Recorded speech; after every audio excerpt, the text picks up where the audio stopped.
Hello, everybody. We're going to be starting in exactly 1 minute. Thank you for joining us. We're very excited to have everyone here. Please just bear with us and we'll start. Just a reminder that you're able to ask questions. All you need to do is type your questions into the comments facility in YouTube. We will be monitoring those questions and we will attempt to answer all of them after our presentation.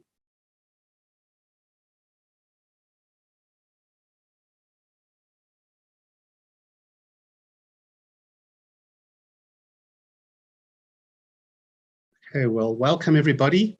This webinar is brought to you by GD Africa as well as Connectable Life. Our guest speaker is Kirsten Honeyball. She's a life coach. You'll be hearing a lot more from her very soon. Our topic today is your child feeling anxious? And I would like to hand over to Lindsay from GD Africa to introduce the webinar in detail and then over to Kirsten. Great, thanks so much, Sean. So if we start by looking at the GED is the only higher secondary certificate that is available in over 85 countries and the #1 most recognized higher certificate worldwide. As a grade 12 high school equivalency, the GED is made up of 8 subjects, which are then tested in 4 external GED tests.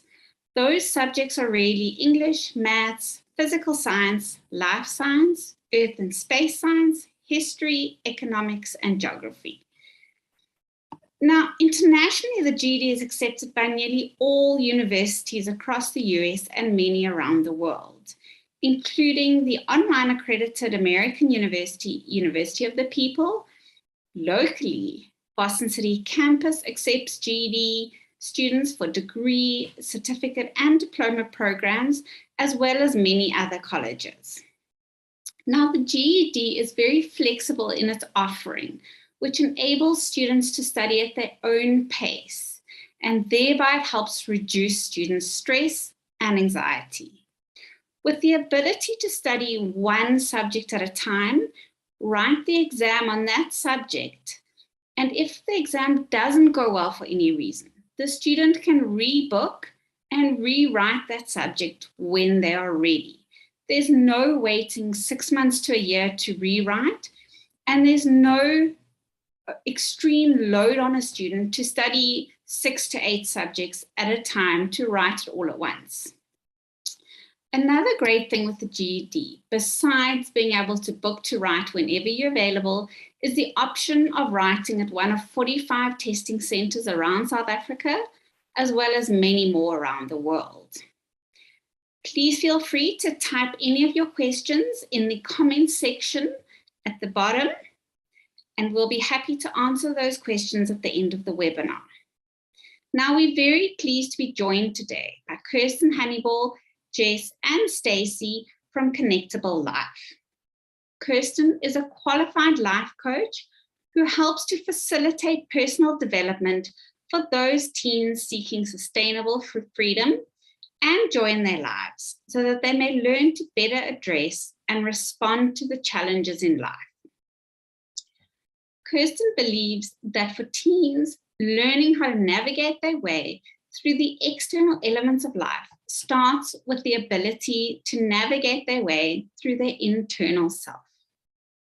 Coaching from a holistic perspective, Kirsten aims to help teens to better understand themselves, which is so important, as well as to guide them through practical action steps in order to break away from circular thinking, negative internal self-talk, and mental emotional blocks. Thank you so much for joining us today, ladies, from Connectable Life, and we're really looking forward to learning from you today.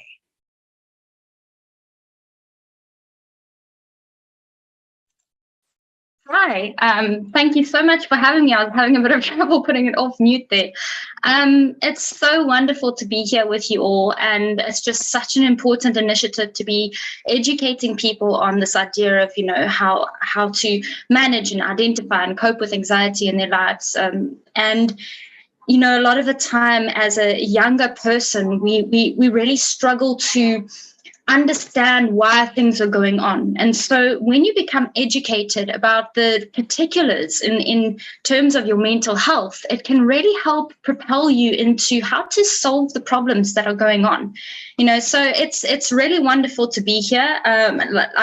You guys have heard, my name is Kirsten Honeyball.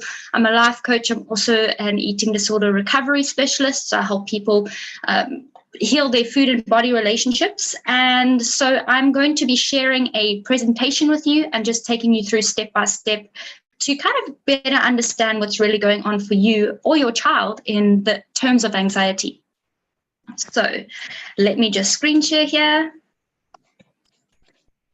Awesome. Okay, so looking at the idea of anxiety, we've got to understand that this anxiety is something that is a fear-based response. It's something that happens on a physical and a mental level, right? And you can say that it's almost a sense of something not being okay, something being uneasy or wrong. And a lot of the time it's based in fear or projected thoughts into what we think might happen or might not happen. It definitely exists within the mental space. So it's about your thought processes, and it's about what we believe about ourselves and society and all of that. But there's also different elements that are on a physical level as well. So important first to recognize that there's healthy and unhealthy anxiety. Healthy anxiety is the kind of anxiety that you experience when you start having your heart rate go up a little bit when you're about to present a speech, or you're about to tell your crush that you like them or something like that. It's that response that causes you to be alert, that causes you to be ready to take action should you need to. But then we have unhealthy anxiety. And this is the kind of anxiety that debilitates you, that starts to really impact and affect the way that you can show up as your authentic self in the world, and the success and the serenity and the basically the peace of mind that you can experience in your day-to-day life. And so knowing that there's many different types of anxiety, it's very important to recognize, what's normal and what's not normal. Because we definitely pathologize this idea of anxiety when you start to feel something. It's not always a bad thing. Sometimes it's good to get a little bit fearful because it prepares you for your future, prepares you for life. So when we talk about anxiety as a mental and physical condition, we've got to understand that there's a whole bunch of different types. Now, some person might say that they're anxious, but what does that mean? What does it mean to be anxious? And why are you anxious? And what way is it kind of presenting itself? And where could its root be from? And what could be triggering it? And, how do I cope with it and manage it? So first, before we go into all of that, just understanding that there's different types of anxiety and briefly going over some of them. You can read more about this for yourself. We've got agoraphobia, which is fear of places, situations that might make you feel helpless or embarrassed or maybe a little bit panicky or nervous. We've got OCD, which is the obsession that occurs in the mind, so cyclical thinking around a certain thought or behavior, and then a compulsion to act on that thought, even if that thought is something that is harmful to you. So this could be something as simple as having to spin around 3 times every time you walk through a door, and that makes you feel safe. It makes you feel like you can manage walking through a door. Or it could be something like drug usage or some kind of addiction or problems with food. We've got separation anxiety. And this is the idea of when a person leaves me, I'm not okay. And I want to bring you back to this idea that anxiety is a state of the nervous system. It's a state where your body and your mind believes that it's not okay, it's not safe, it's not secure. There's something wrong, right? And So if you have separation anxiety and the person that makes you feel safe or secure or like you can cope with life is suddenly not there, then this is definitely something that can cause an anxious response. And you'll see this a lot in children when they leave for school and their parents drop them off and they're suddenly in tears because they know their parent as being their safety net, that person that takes care of them. And they move into a different space, a new space, a scary space that suddenly says, I don't have this person anymore, So just talking a little bit about social anxiety. This is the idea that we go into a seemingly normal social social environment, and we don't feel comfortable. We feel that something's wrong. And a lot of times this can cause you to act on behaviors that aren't necessarily for your highest good and aren't necessarily healthy. Perhaps every single time you go out with a group of friends, you're feeling anxious because you don't know if anyone's going to like you or if you're going to be able to make conversations, or maybe you're uncomfortable in your body. It starts to cause irrational anxiety that may lead to social isolation, or it may lead to drinking in order to feel comfortable in a situation. Some more ideas of anxiety are PTSD. This is failure to recover after experiencing or witnessing something traumatic. So it's something has happened, it's put you in a fear response, and now later on in life, when that fear response, the initial trigger is gone, you're still experiencing this sense of anxiety. And this could be something that is chronic, or it could be something that is so, for instance, you could have a chronic PTSD, which is maybe from extended abuse from a father, or you could have instantaneous traumatic events that cause PTSD, like a car accident. We've got generalized anxiety, which is just the kind of not really knowing why things feel the way they do, why you're anxious. You've got this no real reason for feeling the way you do, but you still feel it. And then we've got panic attacks, which is these outbursts of intense anxiety and fear.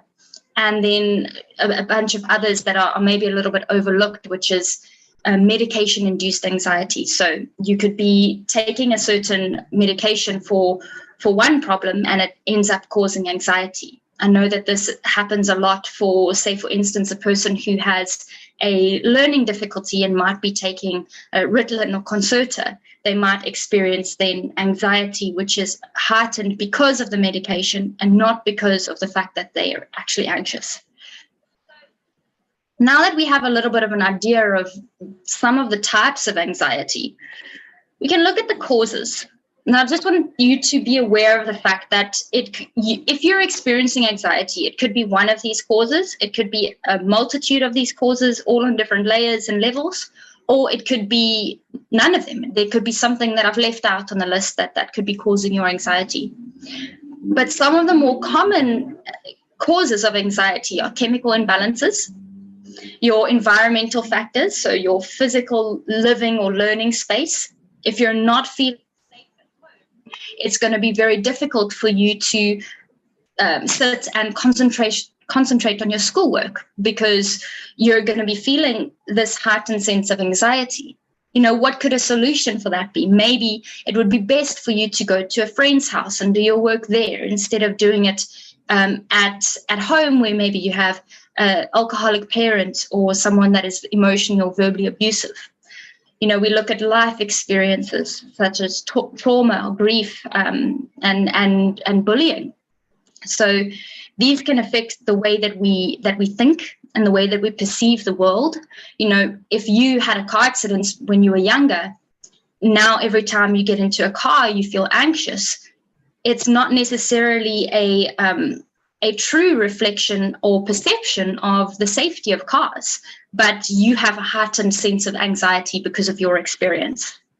And then we've got hereditary factors. So these can be passed down, which doesn't mean that it cannot be remedied or managed. Some other causes, and this is often really overlooked, is poor gut health.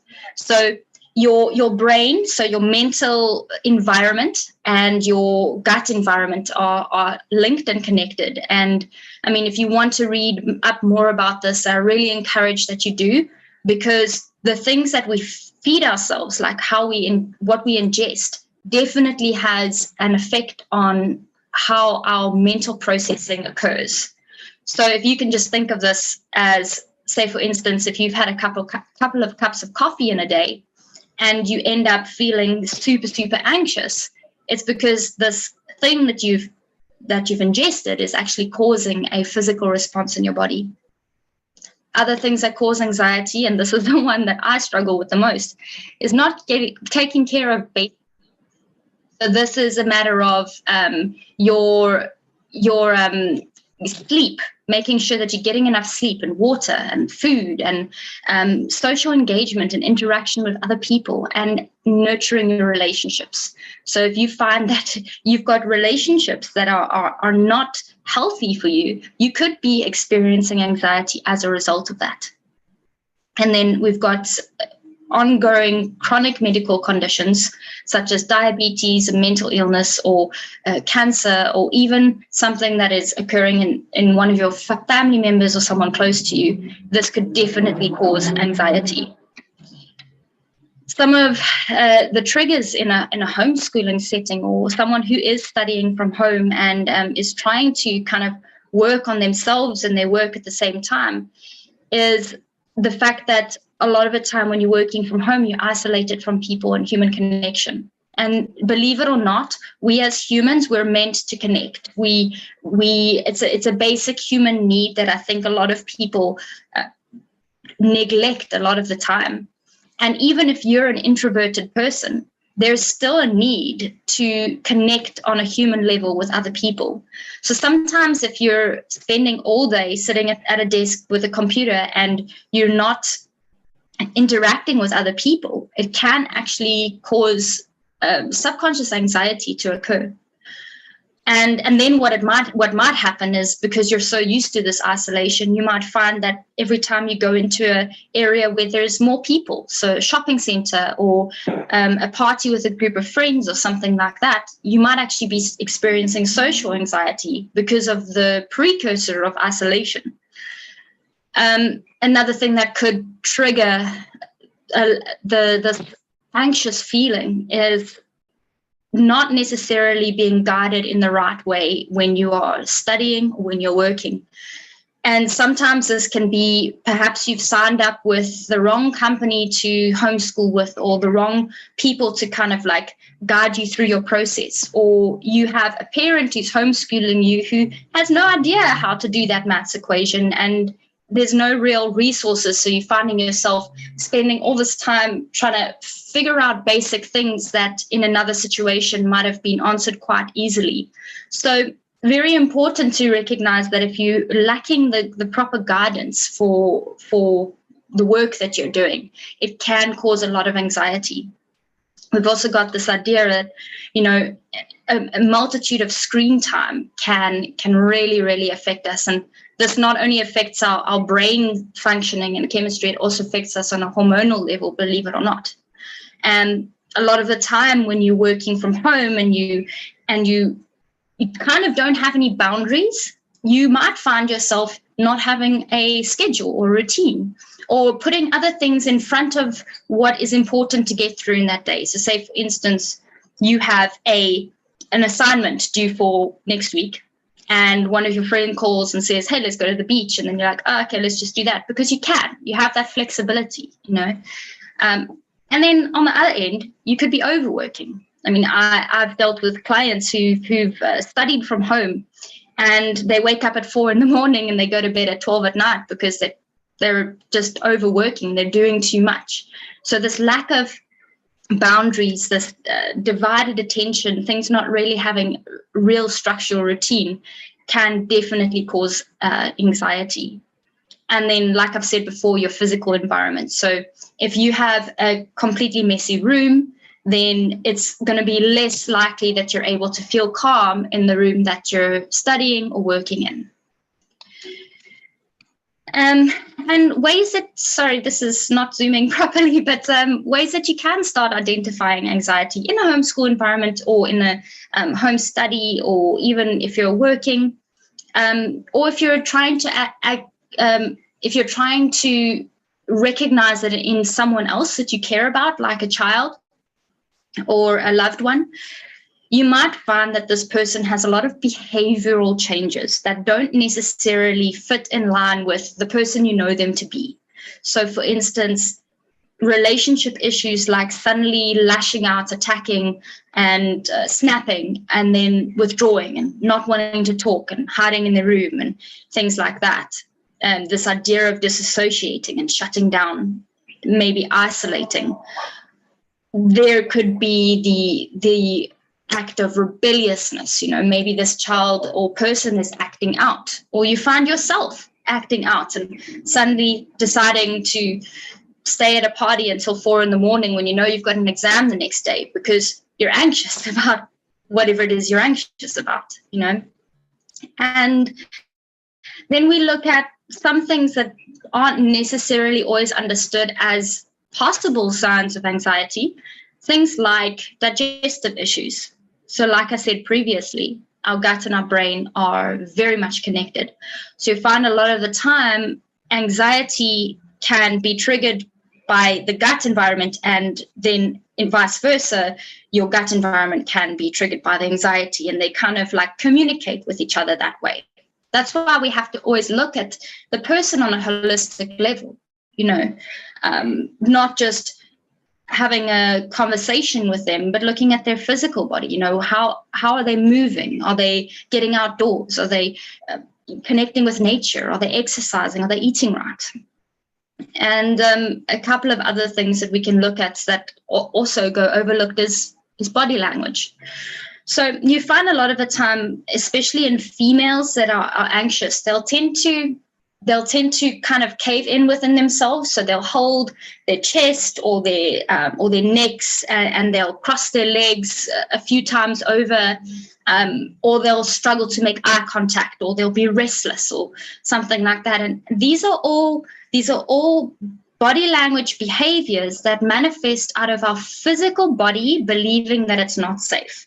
So if you can imagine someone feeling unsafe and wanting to curl up into a ball.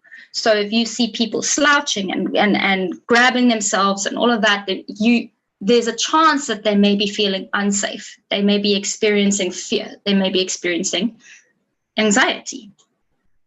And then we've got physical things that I'm sure many of you understand and have heard before. We've got nausea, tingling, tension, dry mouth, shortness of breath, elevated heart rate, and things like that.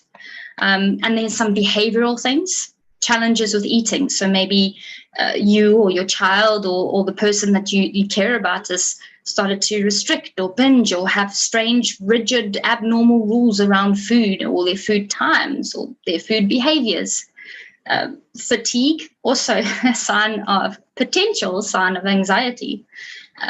OCD, we've spoken about before, poor concentration, irritability and restlessness. And then speech fluctuations. So either speaking really, really fast or not speaking at all. This idea that the way that we speak definitely shows how we're experiencing our internal selves. So if you find someone is not speaking, it could be because they're experiencing high levels of anxiety.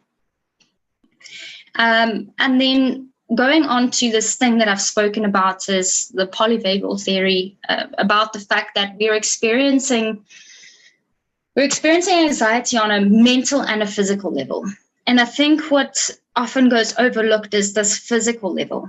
And the Polyvagal Theory is something that I absolutely love it. It's a concept developed by Dr. Stephen Porges, and it's saying that our physical body responds to stress, meaning that work done on a physical level can reduce effects of anxiety. What we mean by work done on a physical level, it means when we start to do things with the body, we can actually help manage stress and anxiety on a better level. It can be more effective.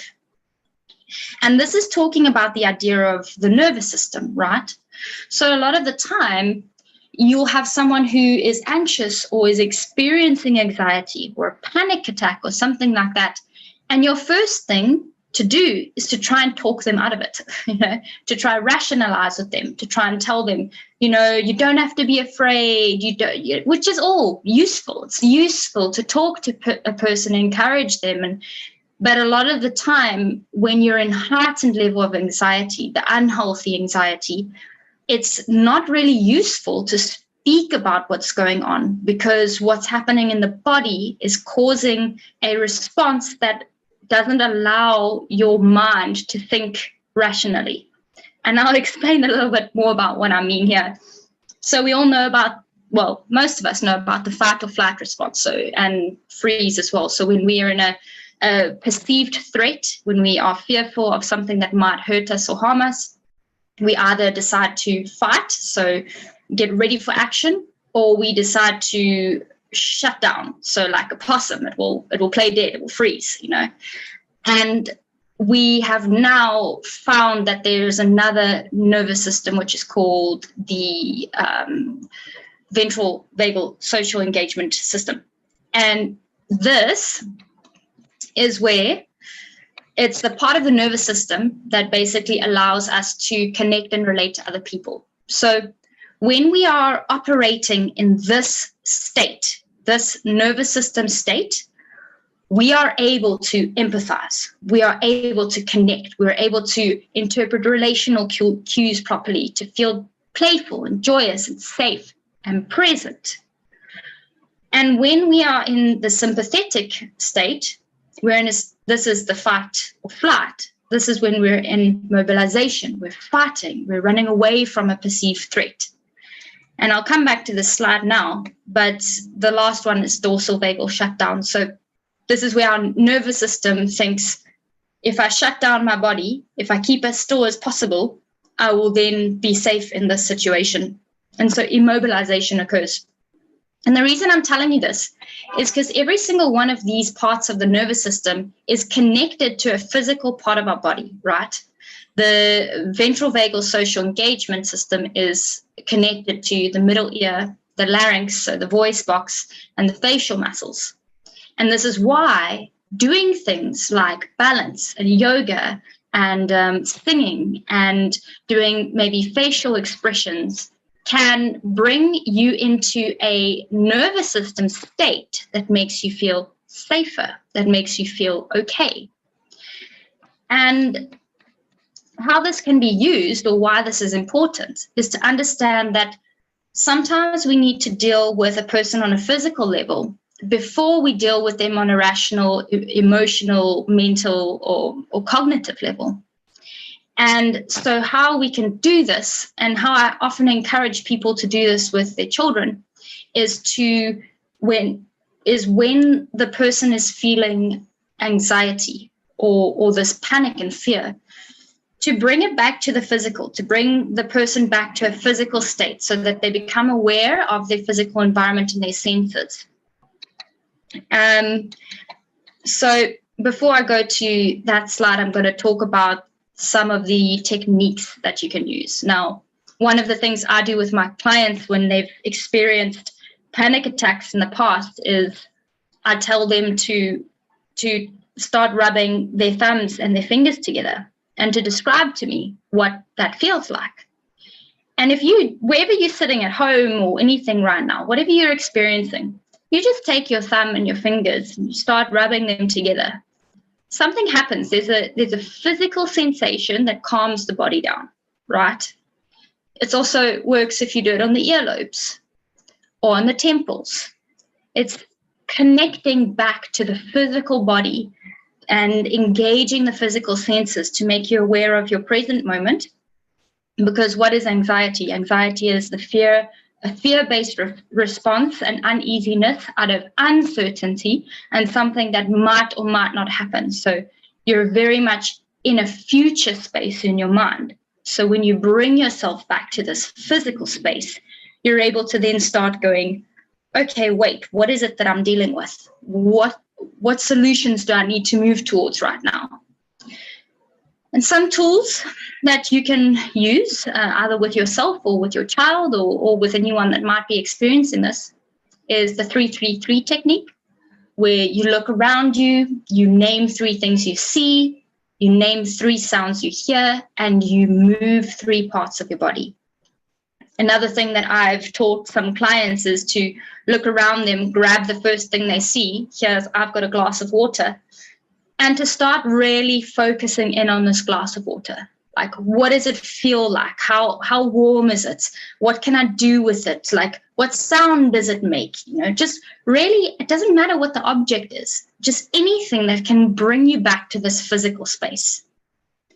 Breath work also helps because it physically calms the body down. It calms the body into a space of controlled breath. And something that I do when I'm anxious is I'll inhale for 7 seconds, hold my breath for 7 seconds, exhale and hold. And I do that 7 times, right? So it's a 7-7-7-7-7 kind of rule. But this really works for me. You might find something else works for you, like Wim Hof breathing, or simply just bringing yourself into a calmer state of breath. And then we've got radical acceptance, right? Radical acceptance is acknowledging that there's something that you cannot change, no matter how hard you try, and that you're going to have to make peace with that and figure out how to manage that thing. So say, for instance, if you have a child, or if you are struggling with an exam coming up, there's nothing you can do about the fact that the exam is coming up. I mean, you could not do the exam, but that's not exactly going to help your situation. So what you could do is practice radical acceptance. Okay, I know I have to do this exam.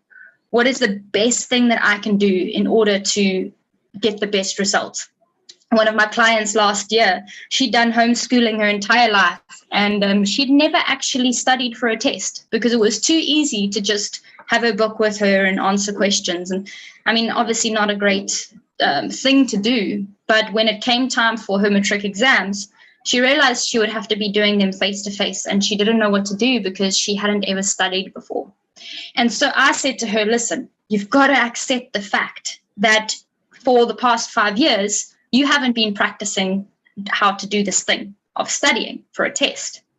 Now, you've got to do the best you can with what you've got. What are you going to do now to move into the solution? You've got 8 months until your matric exam. How are you going to get there the best way you can? And we sat and we plotted out time management techniques, and we plotted out exam studying and things that she had to say no to. So she had to stop babysitting. She had to, move to a different space to study. And so you've got to realize that sometimes there's things that you can't change, but there are things that you can do to move towards better solutions for the things that you can't change.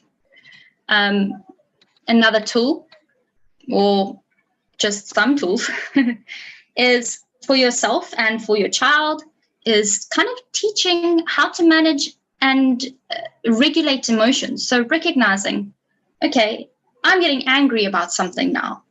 Is that anger proportional to the event that I'm experiencing? And if not, how can I manage that anger?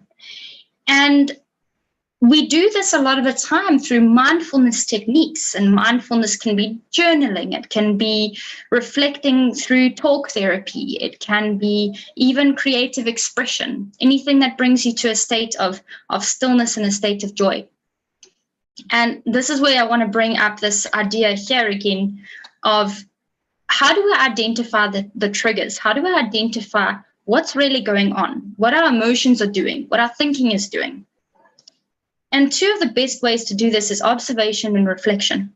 So observation means that you are in a state of recognizing patterns. So perhaps every single time you eat a certain food, you suddenly find yourself feeling anxious. Or perhaps every time you find yourself speaking to a certain person, you find yourself anxious. So if you start to become aware of the patterns in your day-to-day life, and a very useful tool to do about this is to keep a little journal. And so every time you start to feel anxious, you can say, Okay, who was I talking to? What was happening? What food did I eat? How much sleep did I get? And ask yourself these questions so that you can start recognizing patterns that are triggering this anxiety, and then you can move towards a solution. So reflection is also this idea of being able to look at everything that's going on and to say, oh yeah, I recognize this thing keeps happening and I keep getting anxious around that thing. Okay, maybe it's being caused by this person or this event or whatever it is for you. And when you can really make this observation and reflection a practice in your life, you're more capable of identifying triggers and identifying why the anxiety is coming up. So moving on, a lot of information. Thank you for keeping me here for so long. We talk about the physical, the fact that we can drop into the physical body to make it calmer in order to cope with anxiety. We talk about the mental, about the fact that we can work on mindfulness, we can work on the way we think, we can work on all of these things. But then we look at, does my system, my body, have the right stuff inside it to help my thought processes, to help my cortisol levels, to help my adrenaline levels? Is my system functioning properly? Because if you think about it, your system is a complex environment of chemical processes. And if you don't have the right ingredients for a chemical process, it's very difficult for you to get the outcome or the result. And I often think about it this way, if your brain is an organ. So your brain, what is its function? Its function is to process thought, right? And sensations. And so if you don't have the right ingredients for that functioning, like you don't have the right chemical balance, so you don't have the right nutrients, so you don't have the right kind of chemical processes going on, what could happen is the organ stops working properly. So the process of thought, the ability to rationalize, the ability to regulate emotions, the ability to perceive things accurately stops working. Much like depriving your lungs of oxygen would mean that you are depriving it of what it needs to function. So supplements can often help where your body is lacking. And this is definitely important for people who do have a poor diet or maybe don't have access to foods that are really supporting the system. And some of these supplements could be magnesium citrate, zinc, omega, vitamin D. Those are just some of the most important ones that I have identified in my line of work for stress and anxiety management. And then we look at herbal medicines like saffron or ashwagandha, which are kind of like the Earth's natural anti-anxiety. We've got chamomile, L-theanine, and any natural anti-inflammatory. And then having a great probiotic would really be beneficial to your gut environment. Now, I'm saying this as a supplementary as an additional support to your system if you are struggling or if your child is struggling. I'm not saying it as this is the cure. Obviously, I'm not a doctor. I'm only speaking from my experience, my personal experience, and the experience of the people that I've worked with. And obviously from the advice of my own functional medical doctor. But saying this, I'm not saying that medication is something that you shouldn't do. I think there's an incredibly important space for medication for people who need it. But recognizing that throwing you onto medication without, first looking at all of these other things could be detrimental to your ability to manage your anxiety. Then we've got lovely technology, which is apps that we can use to help us be more mindful, to help us track our moods, to help us sleep better, to help us learn how to journal more regularly or practice CBT, which is basically the ability to be more cognizant of the way that you're thinking and the way that you're behaving. and being able to be aware of these processes and start knowing how to shift them or move them and change and ultimately transform. And then we've got books. So for those of you who do read, and I don't think that these books are necessarily for children. I mean, kids can read them, great, but I think they're quite more adult oriented or focused. So if you have a child and you want to teach them some of the concepts in these books, something like The Power of Now, Declutter Your Mind, The Anti-Anxiety Food Solution, or Negative Self-Talk and How to Change It are some of the top books for managing and understanding anxiety and how to cope with it. And we've covered a lot of things today about, how to prevent anxiety, but just going over it again, it's very important that we look at, okay, medication might be something that we need to do, but there are alternative approaches. Maybe you are struggling with anxiety not because of a chemical imbalance, but because you have poor lifestyle habits, or because you're not exercising, or because you haven't been able to establish healthy boundaries in your relationships. Perhaps you're not spending enough time outdoors, or you're not doing things that you love. Creativity is so important, such an important element of anxiety management. So important here is to recognize that when anxiety arises, to remind yourself or to teach your child to recognize that anxiety is not a death sentence. It doesn't last forever. It's a temporary response. Yes, sometimes there's chronic anxiety, and that obviously you have ways of managing that. But when severe anxiety arises, you can start to recognize that it's one step at a time. You've just got to go, okay, this heightened anxiety will pass. I may feel anxiety afterwards, but there's ways to manage it. I just need to put one foot in front of the other and try and focus on the present moment through some of these tools and techniques that I've spoken about, and identify the underlying problem. So what is the fear?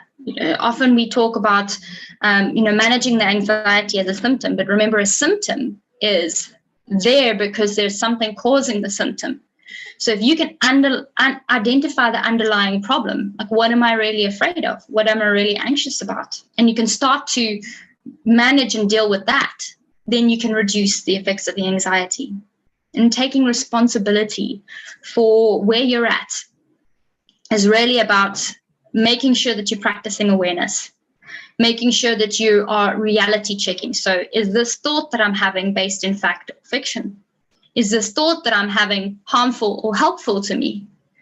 And am I looking towards solutions, or am I dwelling in negative thoughts, which is a whole nother story about something called negative bias, where we're more conditioned to focus on negativity because of the way our brains are wired.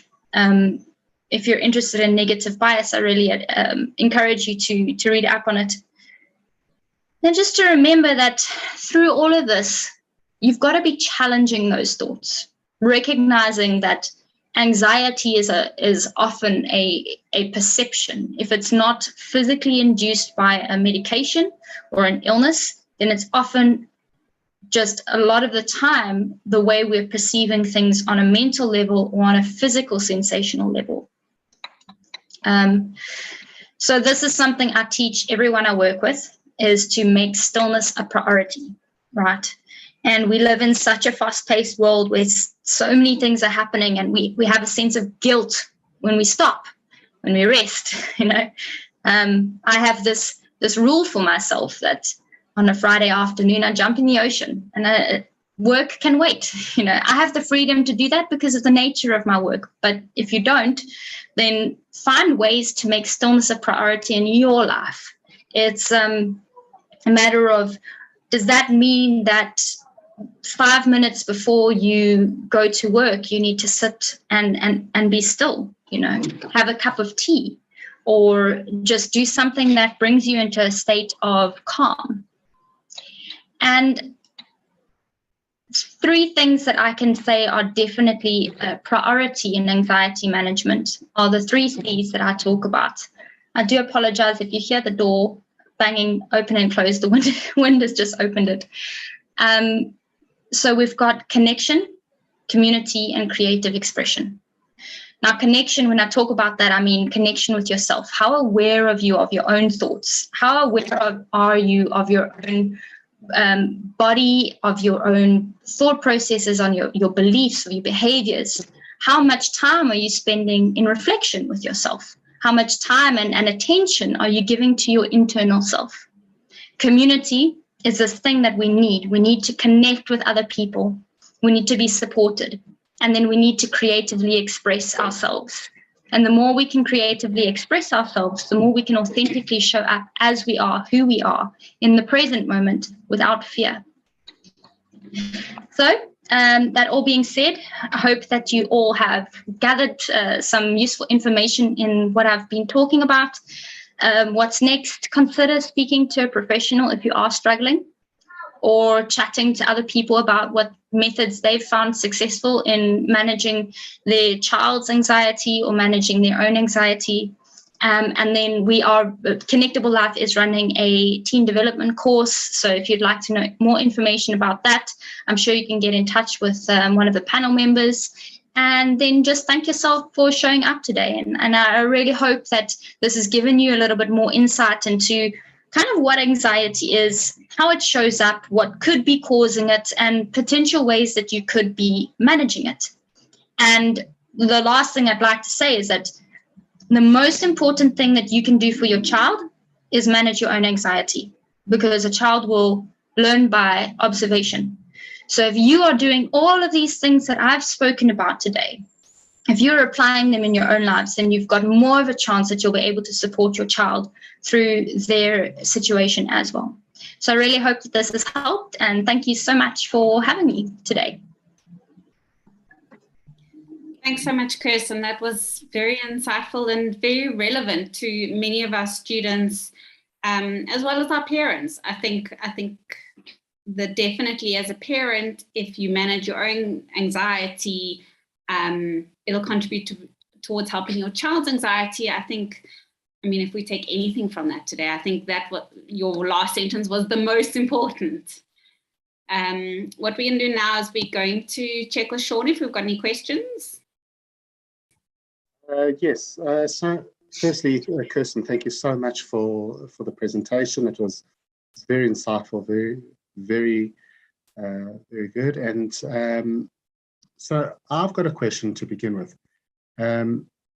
We obviously run a school and lots of schools where we have homeschooling students studying. Many of them are studying from a home for the first time, and many of them have been forced into it because of COVID and other related issues relating to COVID, whether it's financial or whatever it may be, that has forced them to be at home. What do you recommend in general for somebody that hasn't been doing homeschooling their whole lives? What are just the top 3 or 5 tips that you can give those homeschoolers? Okay, really great question. The first thing that I will say is that if a person has been in a normal school environment and they're now moving into a different one, very, very important to practice this idea of radical acceptance. Okay, this is now my reality. This is the problem. What is my solution? How can I move towards a solution with this? Because a lot of the time we can get stuck in, oh gosh, this is my problem. It's the end of the world. How will I cope? There's always solutions. There's always ways to cope. So just to remind yourself, it's okay. Everyone's in the same boat. A lot of people are experiencing this. And then to bring in those 3 C's. Remember, connection with yourself. So are you making the time to go, how am I managing this work right now? Am I feeling isolated? What do I need? To ask that question, what do I need right now? Maybe right now I need better time management. Maybe right now I need support from a tutor. Maybe right now I need to be away from my family members while I'm studying, to have that ability to really reflect on what do I need? What is the thing that is causing the most anxiety, and how can I solve that? And then to go into that community, like the fact that there's a lot of people in the same boat. Take action to connect with people. because there's a lot of people that are either struggling just as you are that might be able to support you and you can feel connected, or they might have useful tips. They might be like, hey, yeah, I experienced the same thing, and this is how I got through it, and so maybe you can do that as well. And then just that creative expression, which is this idea of, you've got to have fun. Try. I know that there's a lot of stress. I know that there's a lot of unchangeable factors that you can't control, but allow yourself to still find elements of life that you enjoy and do those things.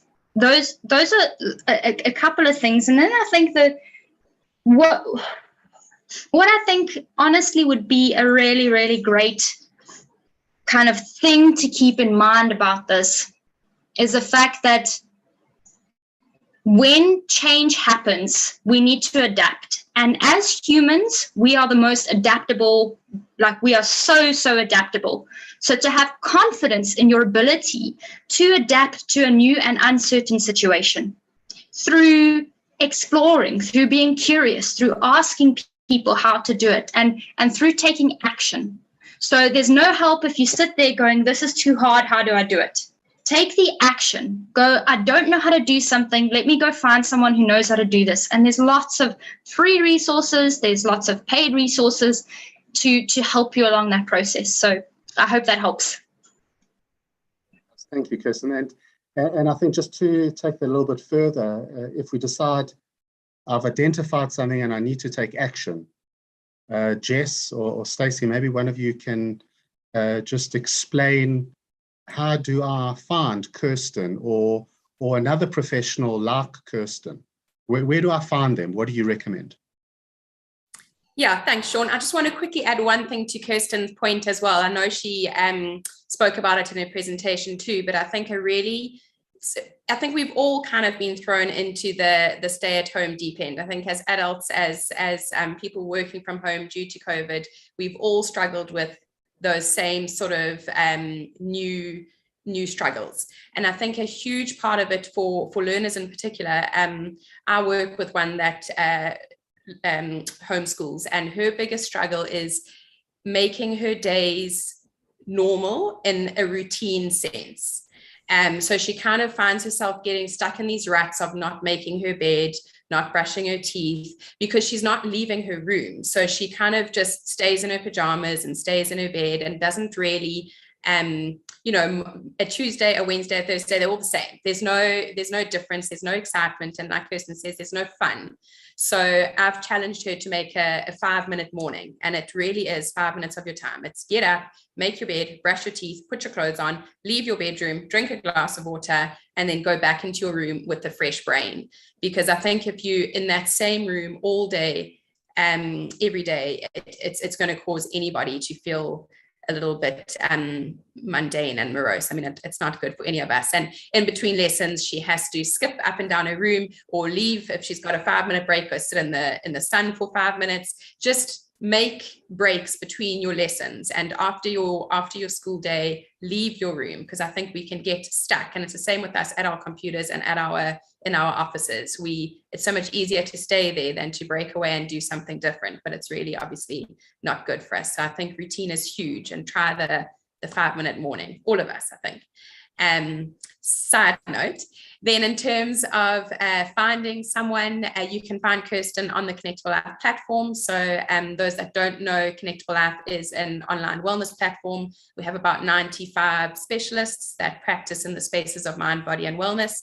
So mind, we've got our counselors and psychologists. Body, we've got nutritionists, dietitians, functional medicine practitioners, anything that you can do for your body virtually. And then wellness, we've got our coaches, which is where you would find Kirsten. So life coaches, health coaches, wellness coaches, anything in the coaching fields. So that's us as Connectable Life. And we're obviously always willing to help anyone where we can. So if anyone wants to get to find Kirsten or any other professional, it's www.connectablelife.com, and they will find everyone and be able to book and take it from there.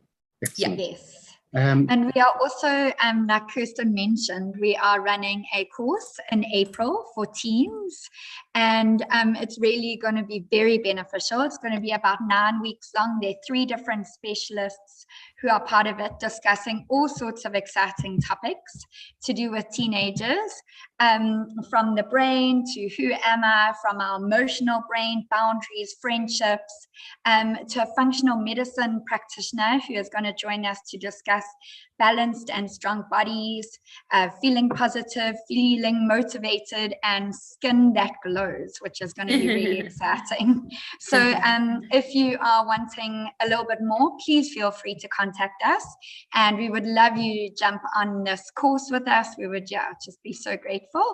What we will do is on that course, we are recording this, and when we send out an email to everybody, we will include a link to your course so that everyone can easily find it. Wonderful. Thank you. Thank you. Great. And if anyone wants to find out anything relating to the GED, obviously, as Lindsay mentioned earlier, it's great in a homeschooling environment as well. It works really well. It's accepted worldwide.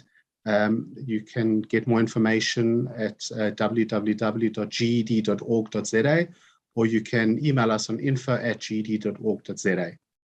We have run out of time. It has been just under an hour.